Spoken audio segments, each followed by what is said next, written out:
I genuinely am a force for good in the world. You may not understand that yet, but you will eventually. And I genuinely believe I'm acting under the instruction of God to do good things. And I want to make the world a better place. I genuinely believe my legacy is a good legacy. And I believe that eventually, when the legacy media catches up, they're going to understand I'm a good, positive influence.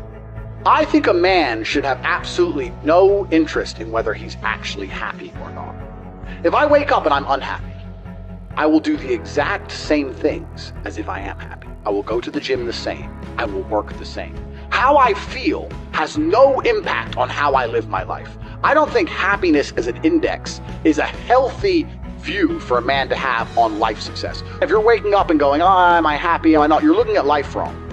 I think as a man, if you put happiness if you move it down the scale, right, and you start looking at, am I successful? Am I competent?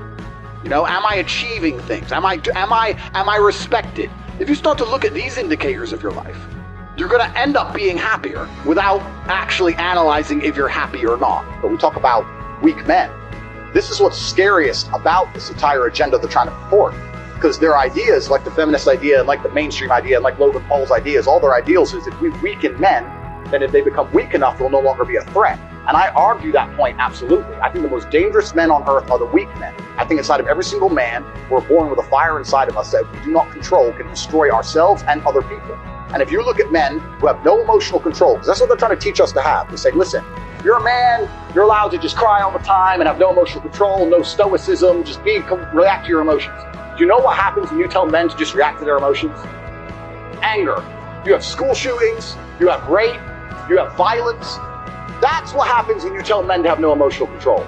These school shooters are kids with no emotional control. Rapists are men with no emotional control. Violence and the bullshit you see on the street are men with no emotional control. Telling men to not be stoic is going to create a breed of violent young men who have no emotional control, can't control their emotions, and act out on them.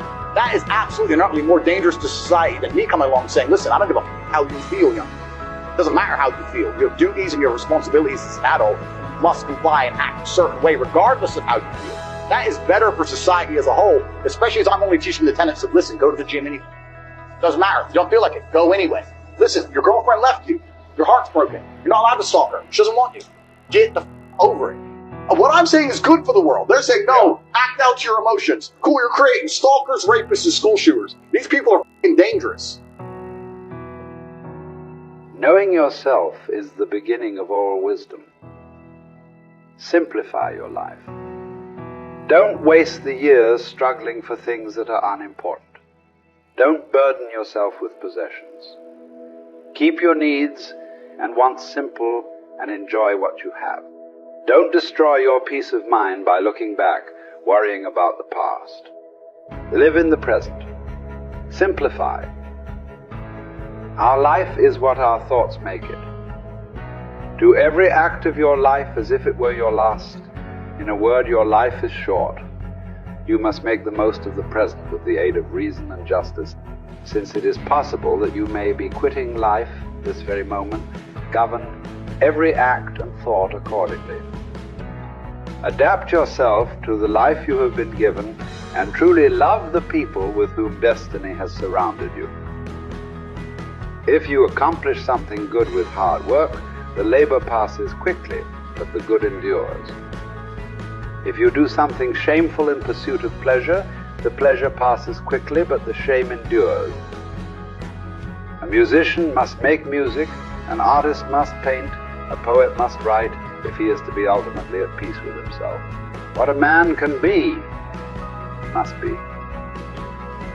I will keep constant watch over myself, and most usefully, will put each day up for review. For this is what makes us evil, that none of us looks back upon our own lives. We reflect upon only that which we are about to do, and yet our plans for the future descend from the past. Excellence is never an accident. It is always the result of high intention, sincere effort, intelligent execution. It represents the wise choice of many alternatives. Choice, not chance, determines your destiny. All human beings seek the happy life, but many confuse the means. For example, wealth and status, with that life itself. This misguided focus on the means to a good life makes people get further from the happy life. The really worthwhile things are the virtuous activities that make up the happy life, not the external means that may seem to produce it. Mark how fleeting and paltry is the estate of man. Yesterday an embryo, tomorrow a mummy or ashes. So for the hair's breadth of time assigned to thee, live rationally and part with life cheerfully, as drops the ripe olive extolling the season that bore it, and the tree that matured it. Spend your brief moment according to nature's law, and serenely greet the journey's end as an olive falls, when it is ripe, blessing the branch that bare it, and giving thanks to the tree that gave it life.